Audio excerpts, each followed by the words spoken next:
Greetings to all Swedish and other friends attending the meeting. Thank you for the introduction. It's always a pleasure to working with you. I have enjoyed visiting you in your offices, and I was amazed and delighted to see all the good work that you have been doing. And I hope these discussions, and today we're receiving a parliamentarian delegation from Sweden just in 30 minutes. And I will be talking to them about the importance of engaging faith-based organizations and NGOs in the work of international environmental governance. Allow me to share a presentation that I prepared for this session, and I hope you can see it well. So I will be talking about not so much into what Faith for Earth is, but how we're going about doing it and maximizing the engagement and the role and the importance of faith-based actors in environmental governance. So I think my slides are not moving, are they?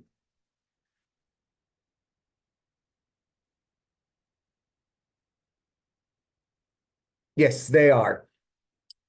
So what we aspire to do, and we have been doing over the past 8 years, is to mobilize the faith-based actors, whether they are organizations, communities, actors, and what have you, in environmental advocacy and policy. And that is very important.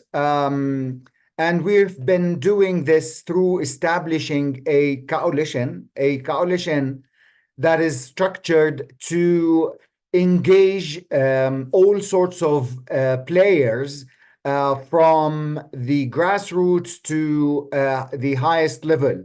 And the coalition, we found out that leadership, first of all, is important, especially leadership from a faith perspective, where faith leaders bring not only the trust that they have with the people, but also the scriptures that govern the believers in whatever religion that is. So they have the power of convincing and the power of convening.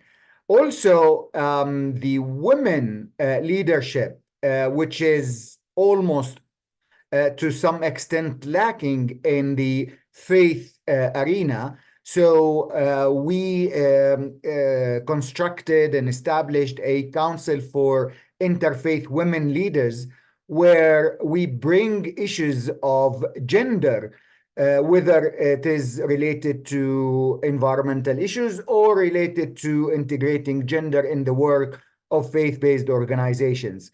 We also believe of the power of youth. Therefore, we have a council composed of more than 32 young faith leaders from across the religions, across the continents, who have been providing their advocacy, networking, and scientific contribution to our discussions. Recognizing the importance of science and how it, goes along with the scientific facts and evidence, we have established the Religion Science Consortium or Council to bridge the understanding between sciences and religious teachings. And finally, because we have been working with faith-based organizations to give them a seat at the table of policy making on environmental issues, currently we have around 90 faith-based organizations accredited to UNEP. That means they have a seat on the decision making level. So we established the steering committee to bring all these organizations together in a unified voice with a unified perspectives on the importance of faith in environmental governance. Now, what I see as the underlying problems for the triple planetary crisis of climate change, biodiversity, and pollution is not only the crisis itself as an environmental crisis, but it is a crisis of values, a crisis that is underpinned by apathy, indifference, and greed. And that impacts the way we deal with our natural resources and increases our consumption behavior with the limited environmental resources that we have. And that has been highlighted by the highest level UN leadership. Antonio Guterres, the Secretary General, said it's a moral and ethical imperative. Inger Anderson, the executive director of UNEP, said it's a moral duty to protect the planet. So the leadership agrees with the importance of ethics and values in driving our behavior. Now, what has led to the success of the Faith for Earth Coalition over the past 8 years is that, first of all, we wanted, as a non-biased, neutral organization that is a convening power, to bring the multi-voices from different religions and different backgrounds, different cultures, to the table of intergovernmental policy making. And we have had a number of successful interventions at Rio Plus 50 in Stockholm, where we held with SMC a remarkable, successful event during the Rio Plus 50. It was for the first time ever that a statement was made at the panel, the highest panel on the conference. We wanted to connect faith actors with other UN and international organizations, as well as programs and activities that are taking place already within the UN system. For example, the UNEP Finance Initiative is just one example of how we connected with existing programs and expanding from generally saying that faith is important, but also looking into how faith can be supportive of moral financing systems for environmental work. Also, the leveraging of the high-level events, such as Peter mentioned, COPs. We have had historic COPs or faith pavilions at COP26, COP28, and COP29, and hopefully COP30, where we brought dozens and dozens of faith actors with their perspectives discussing contemporary environmental issues, not only just scratching the surface, but going deep into discussing the science and how faith actors contribute to that. Also, strategically, we held high-level summits where we brought the highest level faith leaders to agree on our principles first, but then what do we want from the international community and what can we offer to the international community in terms of living in harmony with nature. The collective partnership that we have been building depends on building the trust first among the UN and faith-based organizations, but also among the faith-based organizations themselves, and expanding the interfaith and intra-faith collaboration. And this is important to come up with a unified front in front of and in collaboration with policy makers. Our aim and objective was not to do it alone, but to do it in partnership. None of what we have done was done as Faith for Earth Coalition, taking the lead and doing it, but it has always been in partnership with our partners. And this creates a network of networks when we partner with another organization that has a vast network in many countries. That means we are reaching out and mobilizing masses of people and actors in our objectives to achieve sustainability. The important part, as I remember Peter saying it during Rio Plus 50 conference, we wanted to work on religious literacy, and not religious literacy in terms of understanding what religions say, but what do they say in terms of contemporary environmental issues. That means we need to be able to talk about, climate finance, non-fossil fuel proliferation strategy, or we talk about disaster risk reduction as an impact of climate change. We need to talk about pollution and biodiversity loss. So we created and have launched more than 24 publications specifically taking the science or the scientific evidence and scientific facts and relating them to what the scriptures and what the teachings of religions are saying. We wanted also to create a powerful communication tool and outreach mechanism with whoever extends their hands for collaboration, with high-level leaders, with communities based in national or local or regional areas. So the important thing is to convey these messages out to as many as we could do. And this, we have established national teams, regional teams, in addition to the global teams. The important part of it is resilience against challenges.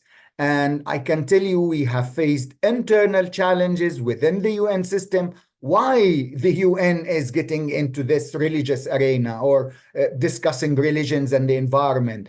So it is still an ongoing struggle, but also resilience in terms of, always we say there is lack of resources.